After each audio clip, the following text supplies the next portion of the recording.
Now, in a major move to curb the unfair practices of private schools, the Delhi Directorate of Education has issued strict guidelines barring schools from forcing students to buy books, uniforms and other educational materials from specific vendors. In fact, this comes after numerous complaints from parents who felt pressured by private schools. In fact, in a letter, the Directorate of Education has said that the students should be free to buy educational materials from their preferred sources at fair market prices. To address these issues, the government plans to introduce a dedicated email and helpline for the parents to report violations. Additionally, schools will also now be required to display a list of necessary materials transparently, and those failing to comply could face penalties under the Ban on Commercialization of Education Act.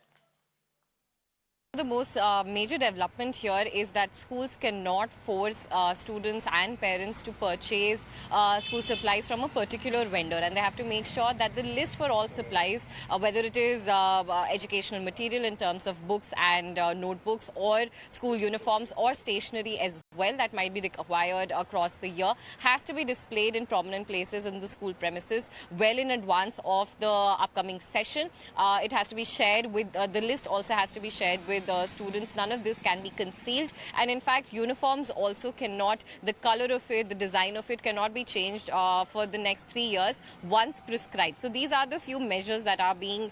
in fact notified by the Directorate of Education, by the Education Department as well of the National Capital, that any in fact here any sort of concealment or any educational institution found to be lacking in these guidelines will also be now a legal action will also be taken against them as per provisions under the Bharatiya Nyaya Sanhita as well. In fact, what is also being said is that the Delhi Education Act will also kick in, and it is only to strengthen any sort of exploitation that parents might be going through because of private unaided schools. Now remember, these complaints have come in multiple times from different schools in the national capital as well, wherein the list of